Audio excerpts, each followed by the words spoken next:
All right, guys, welcome back to the sixth episode of the Leverage Legion Remodeler Podcast. If anyone is watching and doesn't know, this is a podcast for people who are just starting in the industry, people who are wanting to get in the industry, and people who are already in it and want to grow. They want to be more successful.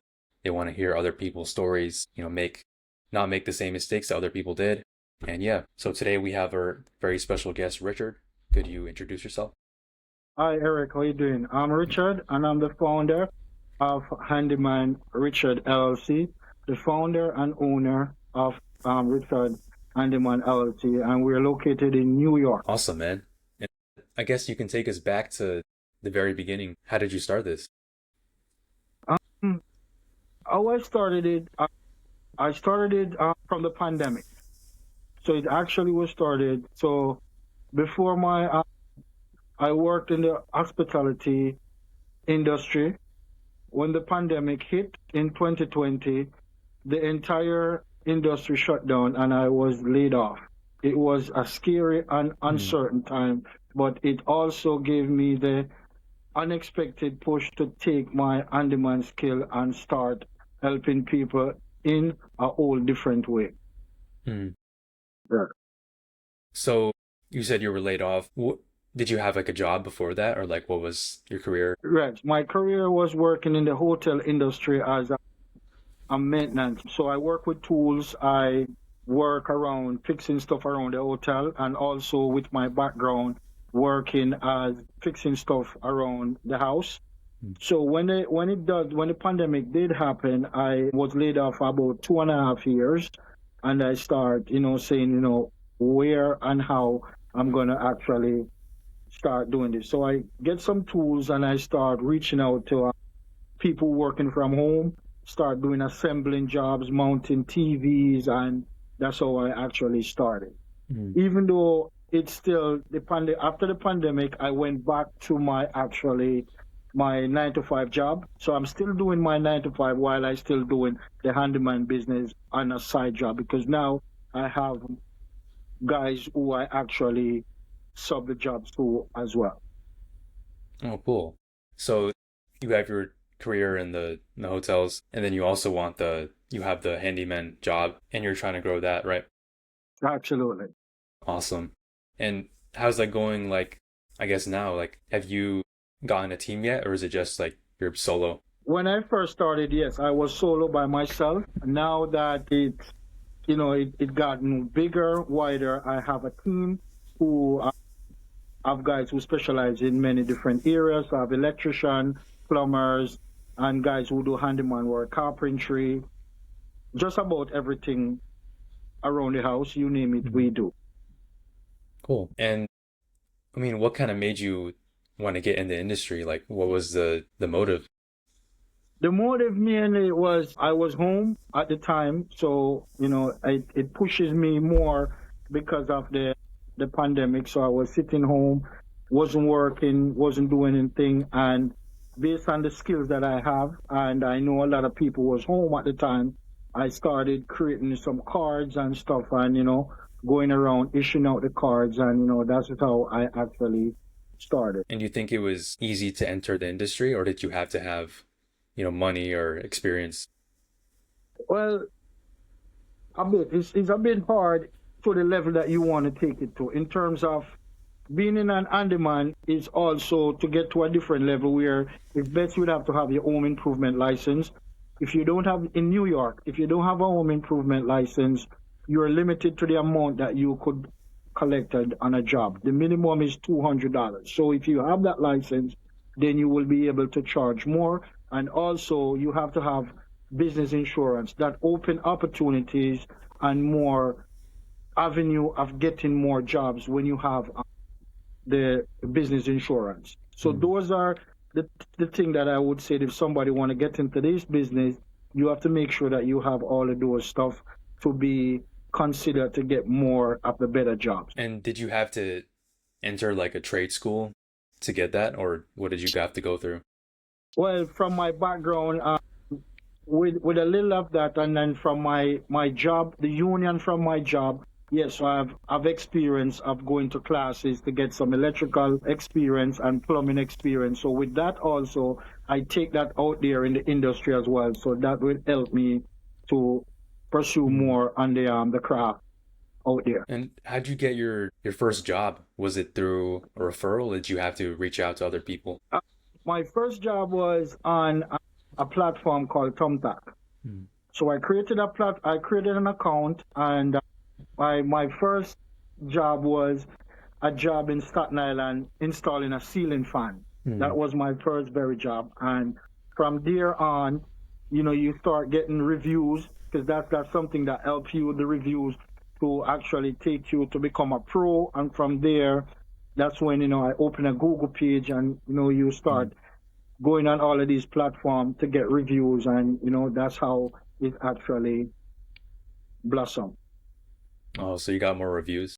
More reviews, yeah. And I guess like how'd you kind of build that reputation up? Again, the reputation is also from my background of the hospitality, so that will also separates me from the the other guys because of the hospitality working in. You have to build trust with Mm. the clients. So once you build trust with the clients, then also the clients also put their reputation of introducing you to their friends, and that's Mm. how a friend tell a friend, and that's Mm. how exactly it start getting wider. Yeah, I heard a lot about trust.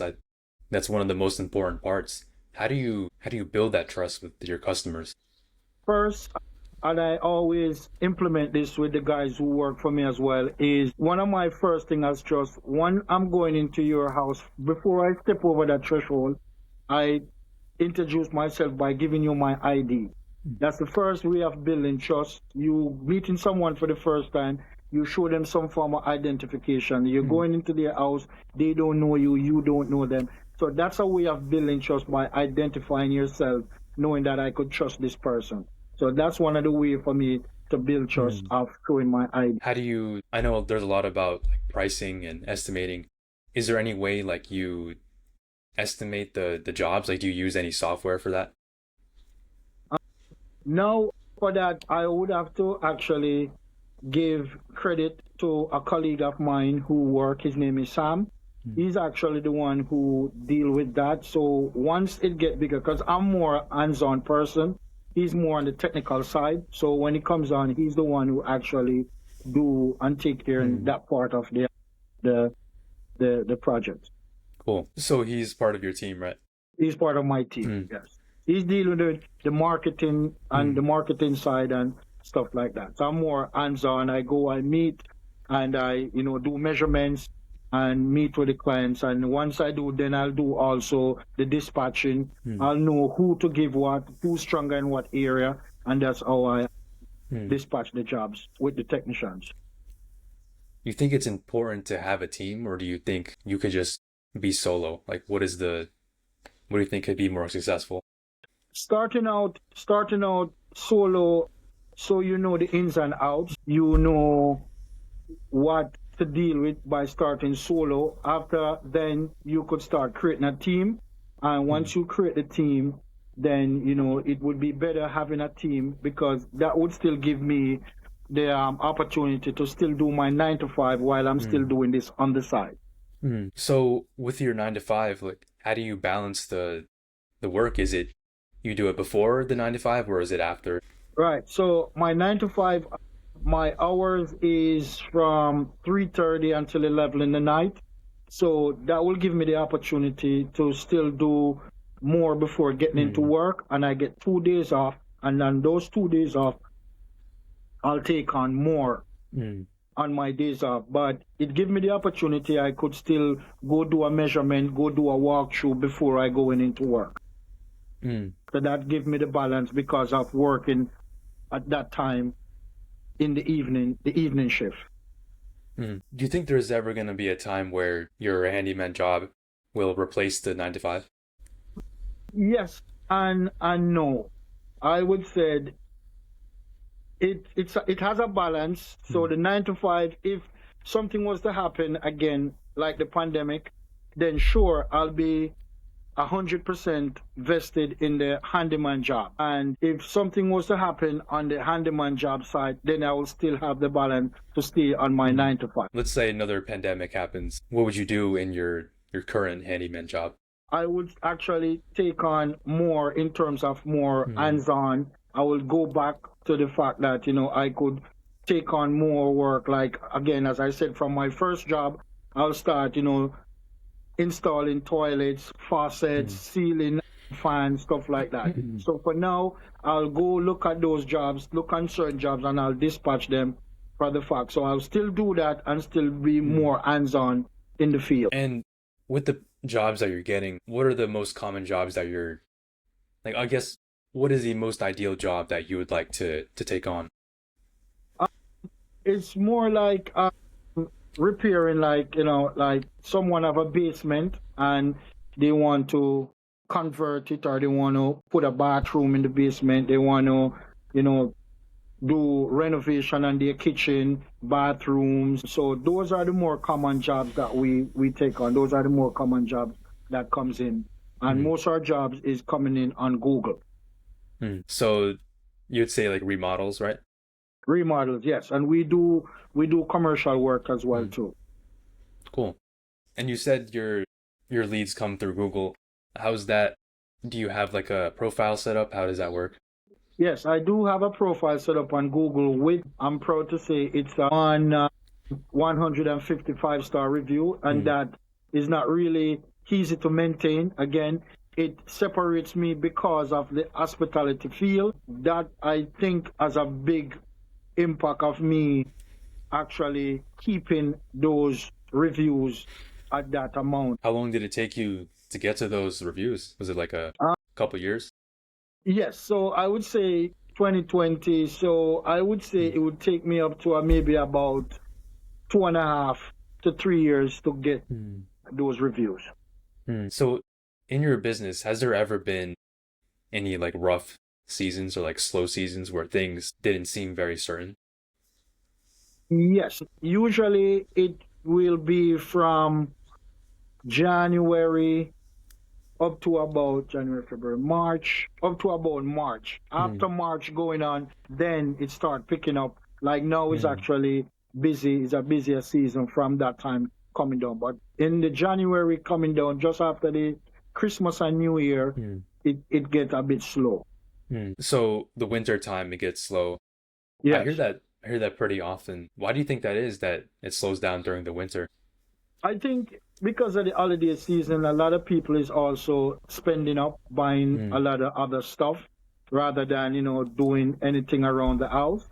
So I think it's more focusing on getting the holiday season out of the way, and then they start taking more priority stuff of doing work around the house. And when these slow seasons happen, what kind of happens to the business? Like, how does it affect it? Well, for slow season, usually that would be also, it's more newer clients, but I will still have dedicated clients who's there, who will still call to have things done, which in that we still use them. We have those clients as priority. They will always call in to have stuff done, and we will focus on those clients that we have who we do regular maintenance for. And do you still have the whole team when the slow seasons, or do you have to like lay off some of them? We have to lay off some of them, and some of these guys also are independent. They work independently too. They will still have their projects that they work on as well. Cool. And yeah, so do you have a story of like maybe one client that went wrong? So for a story, one story is when I first started out, is that when I started assembling, is you'll do an assembly job and it will be complete from the overall picture that you've seen. But then it's always that when I go home, there's always a lot of nuts and bolts in my pockets where that, you didn't have that confidence. So as you go along, then you build that confidence, the fact that you're getting better. I remember also mounting TVs, and I'll leave silently waiting to get a call that, the TV fell off fell off because you didn't have that much confidence. So now you gain that confidence, then everything's resolved. So that would be my story of in this industry since I'm in it. Well, So my story. the TV fell off, or what happened? No, luckily, I've never get a call saying that it happened. But you still didn't have that confidence knowing that, you're just going out there. You're also timid until now. I could actually close my eyes and do a job like that.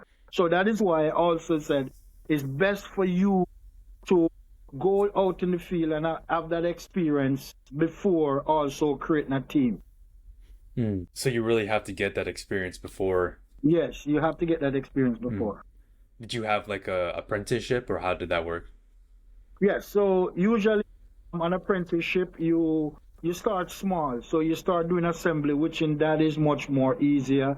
Then you see how the apprentice work. Then you could move them up to mounting TVs. Then you could take on a little bit more projects. So yes, we do have an apprenticeship that, the guys who are more advanced will have an apprentice with them, and they will actually show them the ropes and show them the trade. Do you think that this industry is stressful, or do you think there's a balance? It is. It could be stressful at times. It could be stressful, especially when the time it gets busy. Then, you have to actually sometimes you will take on a job, and this job is more, you have to finish this job. So sometimes you have to actually leave that job to go. So it becomes stressful. So now the client is calling you also to get the job completed. So yes, it could become stressful at times. And what kind of helps you keep yourself grounded? Like, what do you do to, I guess, balance the stress out? So to balance the stress out, usually also you will find one of your more advanced guys as well who will actually could represent, and then you could actually put him on a project to knowing that okay, he will take care of that, or he could take care of that to kind of ease the stress from you as well. So that's how I actually deal with the stress. And do you have like a daily routine, something that helps you keep going? Yeah, so we have a daily routine that so once we have a system where when it comes in, we actually know, again, as I said, who will get what, who will do what. So we have like a morning meeting, and we'll know what's going to be happening for the other day, the rest of the day coming, or what's going to happen on the following day. So you have that meeting. What kind of goes on in the meeting? So what goes on in that meeting is that, okay, what will be, say, for instance, we have commercial job, we have residential job, and we will try to give at least one or two tech, at least 3 jobs per day, and then we'll schedule who will go where, who will do what, the meeting. So you would say that communication is really important. Yes, communication is very important, not only with the tech, but with also the client, because once you have good and open communication with the client, they feel much more comfortable and that you're more reliable and you're actually punctual. Do you have any like people that you look up to in the industry? Maybe someone famous, or like a mentor, or do you have anyone that inspires you? I wouldn't say inspire. I would say that. See,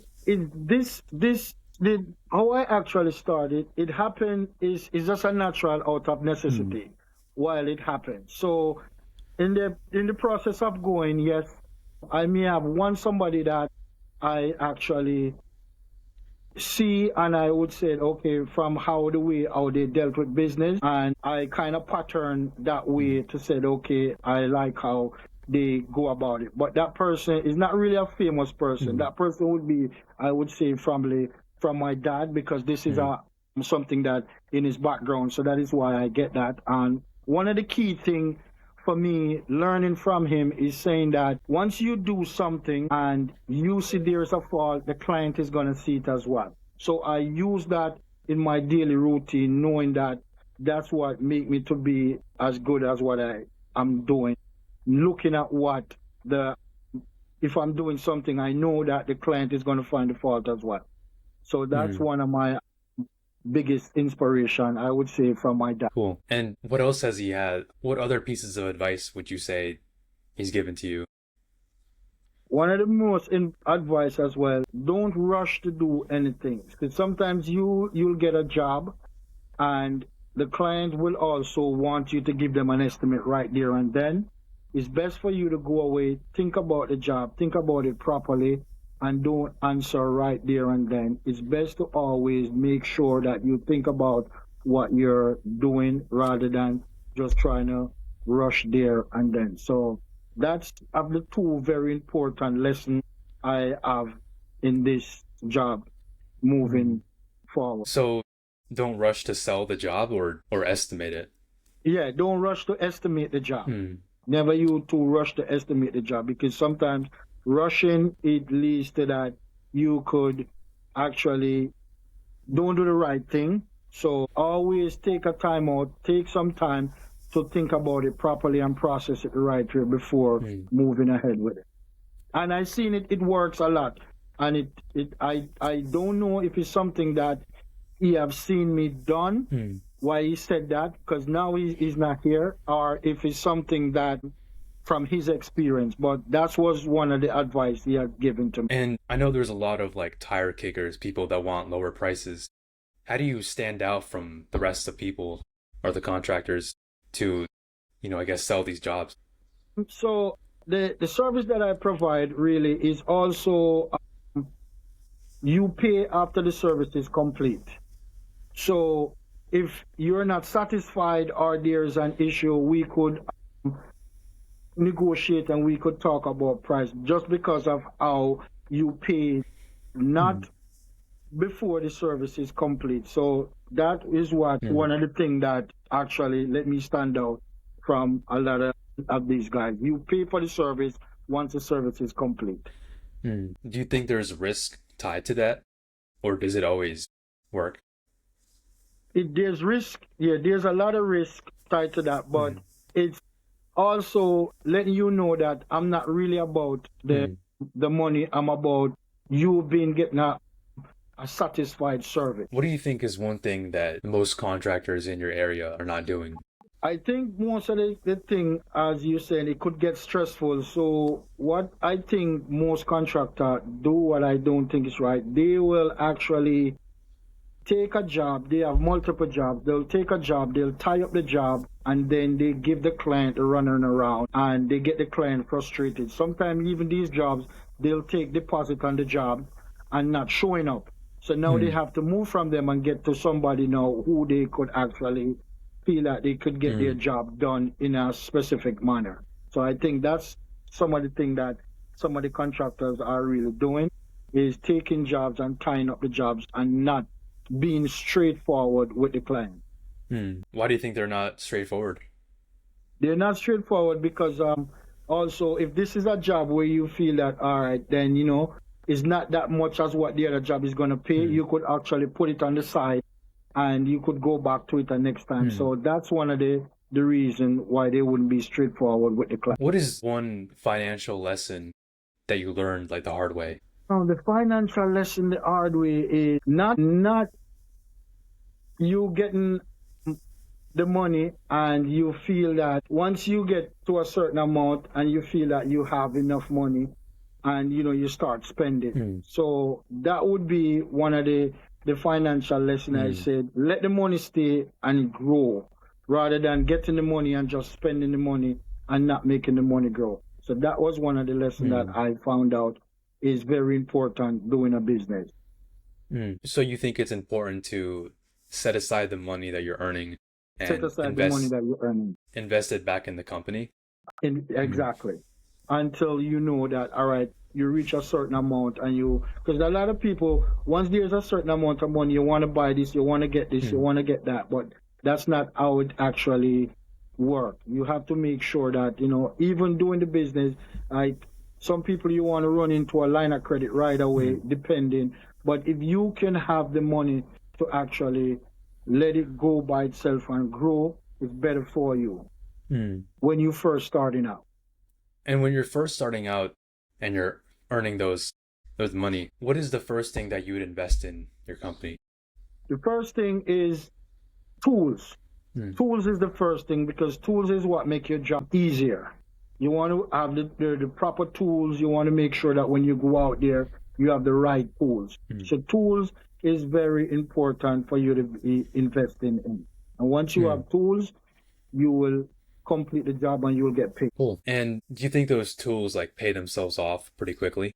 Yes, the tools pay themselves off pretty quickly. So, power tools you can't go wrong with. Once the job requires this tool, it's easier to buy the tool. You don't have to buy it again.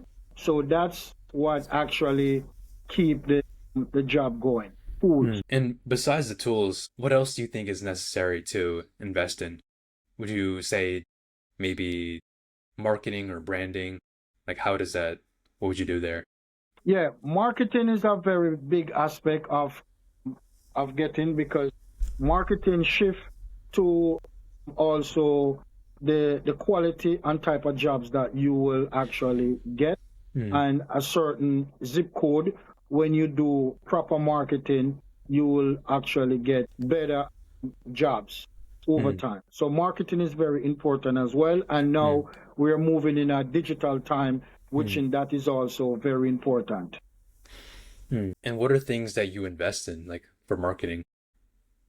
So for marketing, we do, again, as I said, on the Google page, the Facebook, the Instagram, all of those things, so you try to get yourself out there as much as possible in the digital marketing. So those are some of the platforms that we use to actually sell ourselves out there. Have you saw like any new marketing tactics online somewhere and maybe try to use them?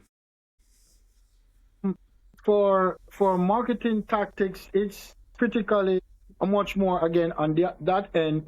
That would be my colleague. So he's more of the one who actually into that deeply. Again, for me, he'll just saying, that I have you to go do this or do that. So on that end, he will probably more could let me know, or let us know what the marketing strategy he use, or what's better out there he use. Cool. And I know there's a difference between the revenue and the profit. Do you think the margins are high enough? Yes, this is actually a competitive business, but again, once you set up yourself and you set yourself to a certain standard, yes, the profit margin will definitely be big, much different the profit margin. What is one thing that you wish you knew when you started? Which I knew? Yeah. When I started, I wish I knew more. I wish I'd actually started it longer time, or I wish I knew that this is an avenue I could have gone in from long time. I wish I had started earlier and a longer time. That's the only thing I would say. I wish I knew a longer time and I could start earlier. So before this, you had the job, or did you go to college? Like what did you do? No, I did not went to college. High school level, that was it. But again, it's blue collar. And with the blue collar field, it's also, you could see where there's going to be growth in this field. And I would say for every young man out there, they need to know how to use their hands to do some form of work when it comes on. Again, with something like the pandemic shift, this is what could lead me to this part, which I never even know. Again, it was because of a necessity. I wasn't a person who always would say, who want to do my own business or anything. I wasn't that type of person. I could do stuff to help myself, but then I realized I could help people. And then, so I would say definitely every young man out there should actually know how to use a drill or some form of. And now looking back, if you could restart your career, what is the first thing you do? Like, would you enter the industry first, or would you go to like college? Like, what would you do if you had to restart? Well, yes, I would say definitely academic background to be out there. Definitely, I would do college first, and then I'll do the skill. Definitely college first. Cool. And to wrap things off, like, I guess what would you tell a guy that wanted to start his company? Let's say he had nothing, let's say he's like 18 years old, like a young guy. What would you tell him? Just be patient. Patience and hard work in terms of it does pay off, but we're in this mindset now where you want to work smarter, not harder. But for that case, in that you have to put in some hard work at that early stage, then eventually, then you could start working smarter, not really harder.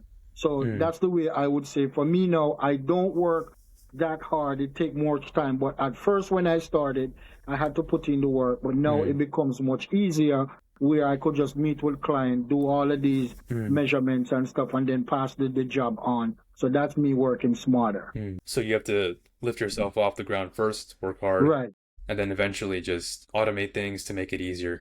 To make it easier, yes. So that is why it takes us back to saying that you have to be in the industry yourself to know, everything, how it works, how everything runs. Because at first when I started also, I was my accountant. I was the one who doing schedule, doing all of that until you have that wow moment. Then you start getting your first call. Then you're saying, okay, it could be turning out to actually a business. So that's the thing, once you're doing something, it's all about seeing the client reaction when you complete a project, knowing that they're happy, and this is something you could actually get paid for. Awesome. And I guess where would you say your company's headed to? But what is the goal for the future? The goal for the future is I would like it to actually become, I would say, passed down to family.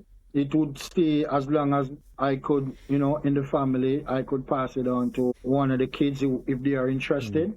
So that would be my main goal, to make it a family owned eventually. Awesome. And is there anywhere where people can follow you or look at your work? At this point, no. I haven't set up like a YouTube page or anything, or a TikTok page or anything. Again, that would be on my other colleague. He's the one who deal with that technical side. So that's something that we're looking into, and we would want to move forward doing that at that point. Cool, man. And that was great advice. I think people can take a lot of ideas from this. Yes. And I think we'll wrap it up here. Do you have any last pieces of advice? Yeah, again, like a last piece of advice is that, you just, stay humble, stay calm, and, just, work as hard as you can, and, just be truthful and honest when you're dealing with your client, and, things will just happen naturally by you being honest. That's the key thing, is honest. Awesome, man.